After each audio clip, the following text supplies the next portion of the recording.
Olá, está tramitando aqui na Câmara o projeto de lei 527 de 2021, que propõe o pagamento de auxílio emergencial mensal no valor de R$ 500 até 31 de dezembro de 2021. Para viabilizar o pagamento do benefício, o projeto prevê como uma das fontes de recursos a cobrança de imposto de renda sobre dividendos. O auxílio será limitado a 2 integrantes do núcleo familiar e, quando a mãe for a chefe da família, ela terá direito a 2 cotas. Os inscritos em programas de transferência de renda serão transferidos automaticamente para o novo auxílio emergencial, sendo pago ao beneficiário o programa de maior valor.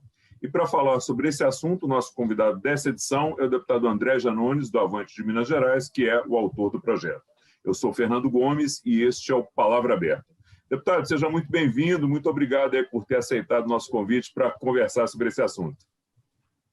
Eu quem agradeço, Fernando, agradeço pela oportunidade, a você, a toda a equipe, a produção da TV Câmara, e espero que a gente tenha aqui um bate-papo bastante produtivo para poder esclarecer as principais dúvidas que cercam esse projeto. Obrigado, deputado. Eu pediria ao senhor, então, que começasse nos falando sobre a importância da aprovação desse projeto, principalmente para as famílias vulneráveis aí nesse momento difícil que a gente atravessa. Fernando, a gente teve nos últimos meses, aí, no último ano como um todo, milhões e milhões de brasileiros que regrediram, do ponto de vista social e hoje se encontram abaixo da linha da pobreza. Pessoas que realmente estão passando por muitas dificuldades financeiras e boa parte delas passando fome, inclusive.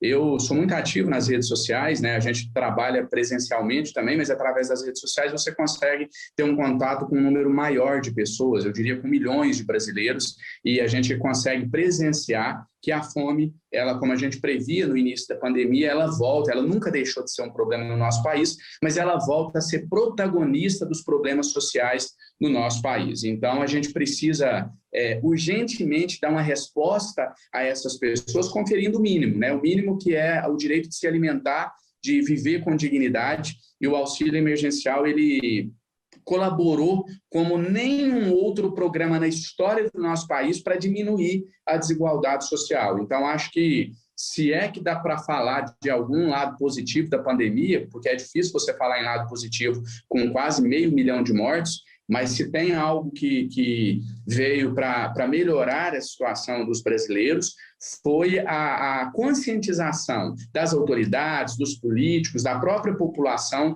sobre a importância da gente discutir sobre um auxílio permanente, sobre um programa de transferência de renda que, de fato, diminua a desigualdade social. Então, o auxílio emergencial ele cumpre um papel que nenhum outro programa cumpriu até hoje, repito, que é o de diminuir a desigualdade social. Agora, nesse momento, mais do que isso, ele cumpre o papel de possibilitar a milhões e milhões de brasileiros dignidade e comida na mesa. A gente entende que o valor atual que é pago está muito aquém. A gente tem pessoas que estão recebendo R$150 de auxílio, você dá quase que um botijão de gás para a pessoa atravessar a pandemia.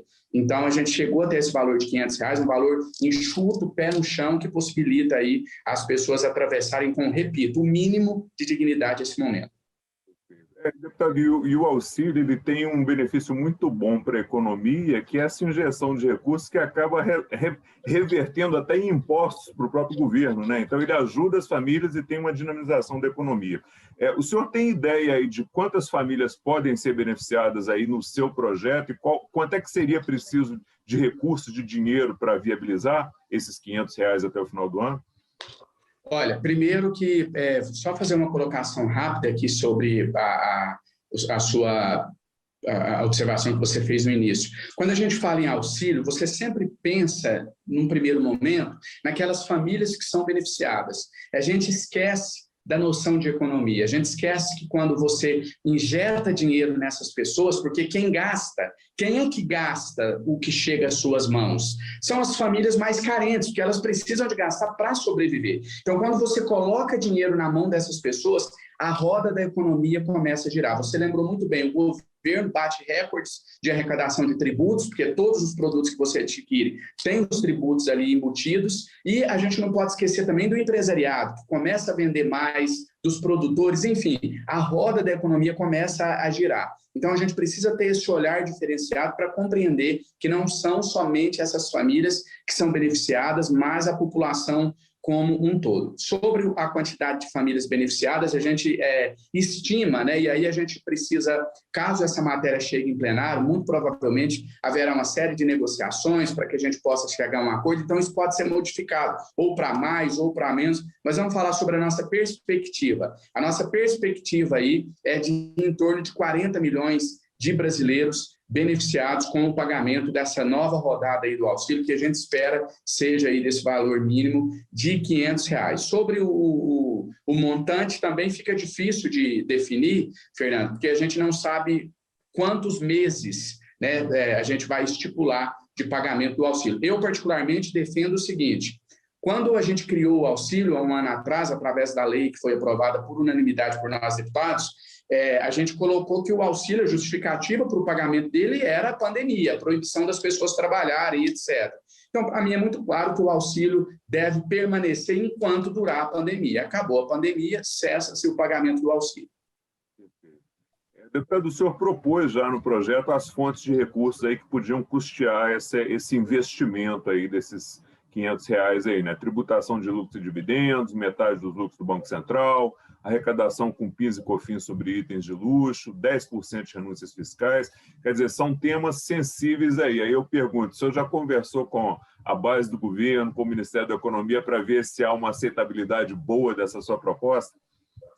A gente está iniciando agora essas negociações. O primeiro passo é a gente conseguir o requerimento de urgência para que essa matéria possa chegar até o Colégio de Líderes, e depois do requerimento de urgência, aí sim a gente vai partir por um diálogo mais direto, tanto com o governo, mas principalmente, eu acho que num primeiro momento, com a presidência da Câmara dos Deputados, com o presidente Arthur Lira, com o presidente do Senado, Rodrigo Pacheco.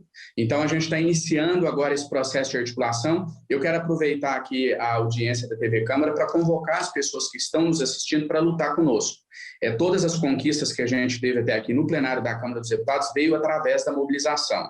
A gente sabe que é através da mobilização popular que os parlamentares agem, né? Que eles se sentem, no bom sentido da palavra, pressionados a aprovar determinados projetos, até porque a Câmara deve funcionar em ressonância com o sentimento da população. Então, que a gente possa manifestar, seja presencialmente, seja através das redes sociais, que todos possam manifestar o seu desejo de que esse projeto seja aprovado. Só para finalizar minha resposta, Fernando, você falou aí sobre as medidas que a gente defende. Eu sei que tem muitas medidas aí polêmicas. Na verdade, a gente cita aí algumas fontes, mas existem muito mais fontes do que essa, e algumas são muito polêmicas. Mas aí eu quero só chamar a atenção para uma questão, que nós estamos vivendo um período de exceção. Nós estamos em meio a uma pandemia. Eu sempre tenho dito o seguinte: olha, o discurso de responsabilidade fiscal, de respeito ao teto de gastos e tantos outros, de austeridade fiscal, ele vale em qualquer momento, exceto numa pandemia. A gente não pode tratar esse momento como se fosse um momento qualquer.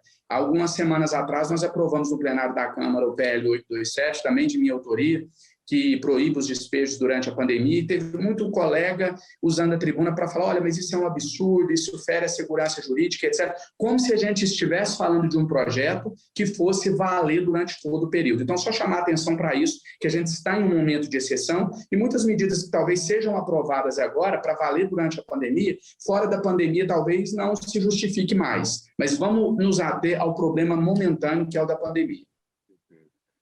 E, deputado, é interessante, né, porque a queda projetada do PIB para 2020 ela era de 6%, acabou ficando só em 4%, e com certeza isso foi em grande parte por causa do auxílio emergencial que foi pago. Eu abro aí para o senhor fazer as suas considerações finais. O programa já está chegando ao final e já agradeço muito a participação do senhor aqui no programa e parabéns pelo projeto.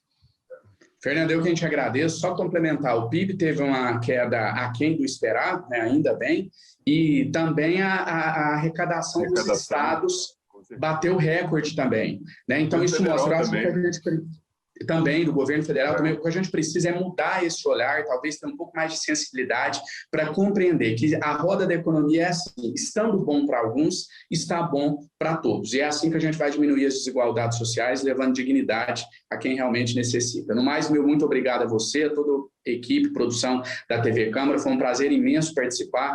Um abraço a quem está nos assistindo também, que Deus os abençoe e contem sempre com a gente aqui.